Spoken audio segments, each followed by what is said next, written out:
What's up, y'all? I figured I would come on and chit chat with y'all for just a few minutes. I'm so disappointed, y'all. I just knew that my water line was going to be fixed and repaired today when I tell y'all how it went. So, we live in an older home. Okay, it's been remodeled inside, but it's still an older home. So a lot of the pipe work and all that stuff outside is older. Okay. And then add upon that, we have a lot of trees. Our neighborhood just has a whole lot of trees. It's very naturey, very aesthetically naturey, and I like that. That was probably the first thing that drew me here. But at the same time, trees cause problems. Anyway, I got to tell y'all how this went and to tell y'all to never buy this service, okay? I have been paying for a water line warranty, mind you, one that was suggested by my own water company in my town. And I have been paying on that I couldn't go back, but so far my bank statements, but I know from at least 2018. Okay, we're in 2024. So we know at least 6 years, okay? And I think it was actually before that. The plumbers got here right on time, and I love being right on time. I love when service people that come to do service for you are right on time. They were like, "Oh, you're in there." They got here, and even though I had the plumber come in last week and he kind of identified the area that he thought the leak was, they really couldn't find it.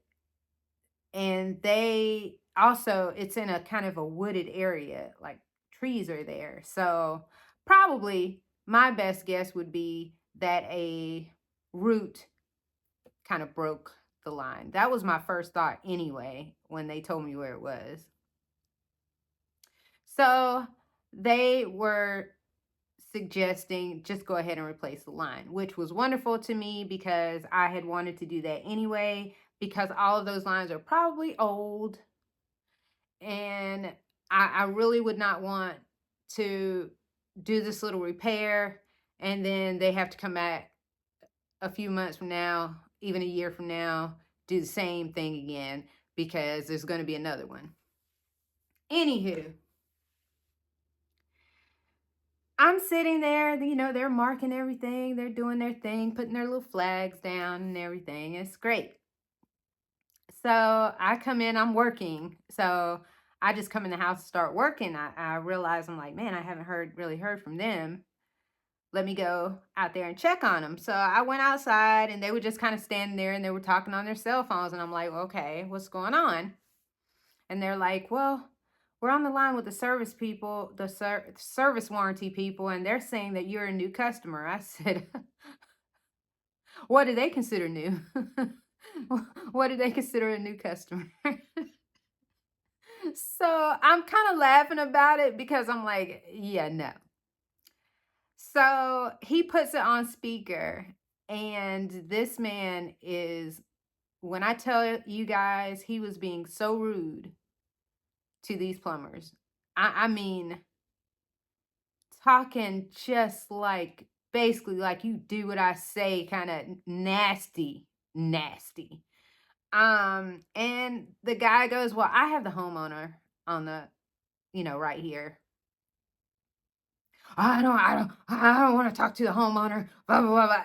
I mean, he starts huffing and puffing and going off. He doesn't want to talk to me. Of course, you don't want to talk to me because you are lying to them. You are telling them I am a new customer when I can literally pull up my information and show you that I've been paying on this for no less than 6 years. I'm pretty sure probably closer to 10. Anywho, he's just berating these people, and I won't even lie, the young guy, he was getting upset, the young plumber, and rightfully so, because if it were me, you know, we would have gone a few rounds on that phone. Well, he hung up on him. He just was like, ma'am, I'm sorry, but click. He couldn't take it anymore. I said, hey, I'm okay with that. Like, do what you got to do. So he calls back, gets another person. Finally, they're able to kind of work through some details, and then it has to go back to his office. And basically, they have to. My hope was that this was going to get resolved today. They have to go through this process of the quote has to go back to the warranty people, and then they have to approve it, and then blah blah blah. What the plumber couldn't get the service people to understand was that, well, when I say the service people, I'm talking about the warranty people. He couldn't get them to understand that the cost of what it was going to take to try to repair that line, because it was in that wooded area, was going to cost just as much as just rerunning the line, just replacing the whole thing, just running the line differently, right? They couldn't understand that. He said in the end, it probably would have, if it wasn't the same, it may have even been more to do what they're asking, but you can't get them to understand that. Now, me, I work in a service-related field. Uh, I understand exactly what that's like when you're trying to tell someone this is not going to work out good. This is not going to work out in your favor, but they did not want to listen to you. And so, but me personally, I just let them take take what you get.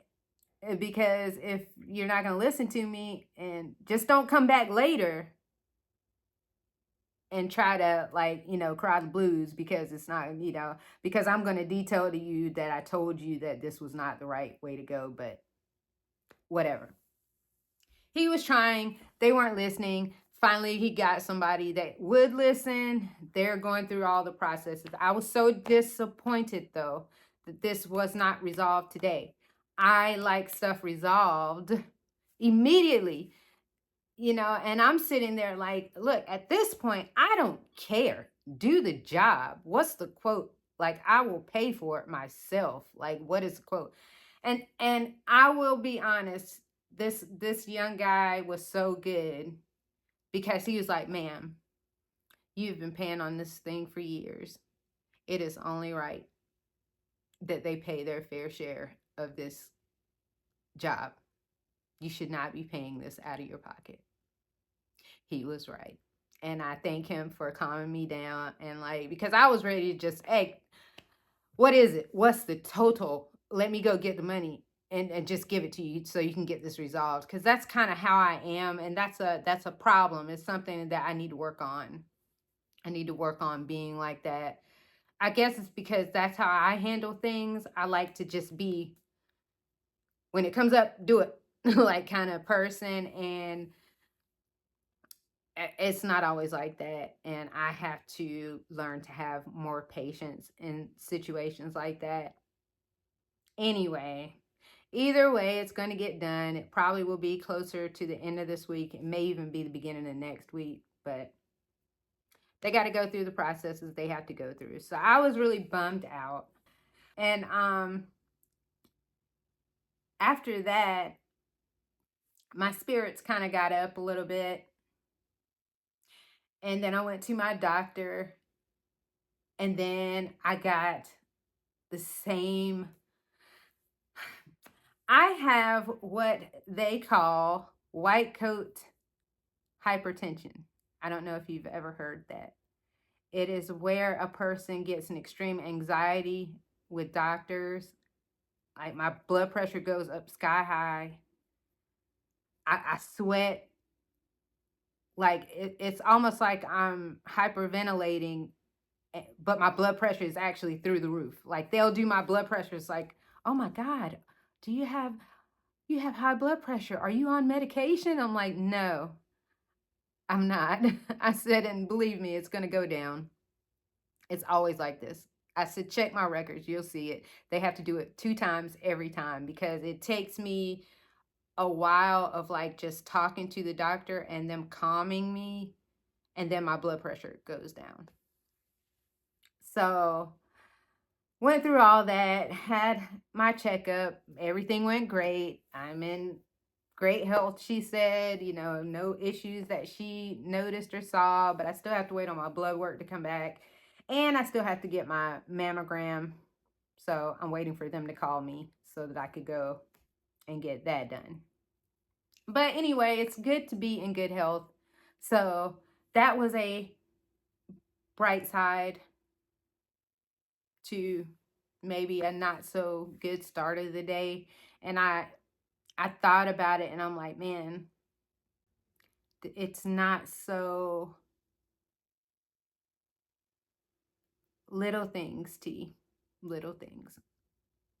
It's not as big of a deal as you are making it. So I think I just wanted to come up here and say sometimes things are little things. Things are little things. You're here. You have your health. You're seeing another day. Get to tell people you love them another day. You have a lot to be thankful for. And you should be thankful, even in those moments where you're super, super frustrated. You just gotta brush it off. Little things. And I hope that I can keep that mantra going for tomorrow. I have to take my car in. I have to be there at 7:20 in the morning. It is 45 minutes away, so I've got to get up early and go in there. I'm going to take my computer so I can work inside of the dealership while they're doing whatever it is they're doing in there. And hopefully they can get that light resolved. I know they're going to try to sell me a car because they try to do it every time. And I just want my car fixed. And I want you to get out of my face. That's how I feel. Like, please go away. But yeah, I don't want a new car right now. I want to get this student loan thing knocked out first. And I'm trying really hard to stay focused and stay motivated toward that goal, because I think it's like, this is what I mean. Like, little things, they just start. Anytime I get focused on, I'm going to do this, I'm going to do it, I'm going to do it, all of these extraneous things, it's like I work till 9:30 tonight, you guys, because it's like it's always a project going on. It's just, I'm so tired. My doctor asked me today, she's like, are you happy like most days? Or do you have days where you don't feel? I'm like, yes. Yes, I do. I have very stressful days. I have days where I am not as happy as I want to be, not as happy as I should be. And I think sometimes it's you. You're the reason for that, because you're fixated on the negative. And I'm talking to myself as I'm talking to this. But you but you can get it too. You might understand. I'm talking to me, but it may apply to you. Sometimes it's you. You're the issue. Your own thoughts are the issue. What you're focusing on, which 90% of the time is small potatoes to the big picture. But you're focusing on that and you're making yourself agitated. And I know part of it is probably to my age. I probably have all sorts of hormonal things going on that are making me all over the place right now. But also, I need to learn to focus on what is good. And, it's good to go to the doctor and they not like, oh, you have this or this, and you need to have this medication or this medication. And it's like, you know, so far, so good. I mean, and that's a worry that I have all the time. My mother died at 49. Her mother died in her 30s. I really do. If I'm honest with you guys, I planned my life to be gone right now. And I know that sounds weird, but I tried to do, I tried to squeeze a whole bunch of things into a very small amount of time so that I could make sure that, my daughter was okay, because I did not think I'd be here right now. And that's something to be thankful for, because I am. Now, I'm not promised tomorrow, but in this moment, I'm here. And I truthfully didn't see that for me. So, and I think that's part two of why I'm getting so much anxiety, because I'm getting closer and closer to the age that my mother was when she passed. And I just, those feelings of like, what's popping up, what's going to pop up, what's popping up. I think that's where my white coat hypertension is coming from. It's the thought that every time I'm going in there, something bad is going to happen, because it's kind of what happened to her, and it was very sudden. And I don't want to feel that way. So if you have these kind of thoughts or anxieties, what I would say to you is that you have to appreciate the fact you're here right now. A lot of people didn't wake up today. A lot of people are already gone. So find that joy. Be thankful every single day, every day, for something. Every day is not going to go your way. It's not going to be like happy, happy, joy, joy every day. But you're here. So for me, may not be for others. That's enough. I thank God for it. So thank you guys for letting me vent. I needed to talk. So I will talk to you guys soon. I hope you had a great day, and I will let you know how this car dealership goes tomorrow. Oh my word. Talk to you later, guys. Bye.